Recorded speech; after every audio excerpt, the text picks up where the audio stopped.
नमस्कार मंडळी, नगरी ठसका या चॅनलमध्ये तुम्हा सगळ्यांचे खूप खूप मनापासून स्वागत आहे. खूप दिवसांनी व्हिडिओ करते. मध्यंतरी जरा तब्येत ठीक नव्हती, त्यामुळे व्हिडिओ करता आले नाही, तुमच्यासोबत रेसिपी शेअर करता आल्या नाही. तर आज केलं होतं मटर पनीर. तर म्हटलं चला याचा व्हिडिओ तुमच्यासोबत शेअर करावा. तर मी इथे कढईमध्ये तेल गरम करून घेतलं होतं. साधारण एक 3 ते 4 कांदे मी स्लाइसेस मध्ये कट करून घेतले होते. तर तेलामध्ये घालायचे आणि छान असे परतून घ्यायचं. त्यानंतर त्यामध्ये घालायचं आहे आलं लसूण. ते सुद्धा एक साधारण 2 ते 3 मिनिटांसाठी परतून घ्यायचं. छान असं कांदा वगैरे परतून झाला की मग याच्यामध्ये घातलेले आहेत 10 ते 12 काजू घातलेले आहेत. काजूने काय होतं, ह्या भाजीला टेक्स्चर खूप छान येतं आणि चव सुद्धा खूप छान लागते. त्याचबरोबर मी इथे 2 मोठे टोमॅटो घेतले होते, कट करून घेतले. ते टोमॅटो यामध्ये घालून घ्यायचे. थोडंसं मीठ घालायचं जेणेकरून टोमॅटो पटकन सॉफ्ट होतो आणि शक्यतो टोमॅटो लाल वापरायचा जेणेकरून भाजीला कलर खूप छान येतो.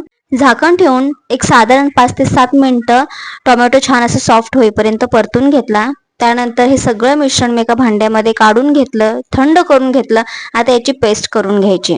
इकडे मी पनीर सुद्धा छान असे तेलामध्ये फ्राय करून घेतले होते आणि त्याचबरोबर मी इथे मटर सुद्धा बॉईल करून घेतली होती. तुम्ही जर का फ्रोझन मटर वापरत असाल तर बॉईल करायची गरज नाही, डिरेक्टली टाकू शकता.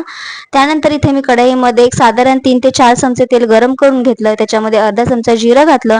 जिरं छान फुलल्यावरती जी पेस्ट तयार केली होती टोमॅटो आणि कांद्याची ती घालून घेतली. छान असं परतून घेतलं. आता यामध्ये काही सुके मसाले घालूयात.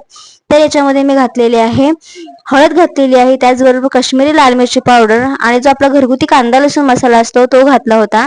व्यवस्थित छान असं मिक्स करून घ्यायचं आहे.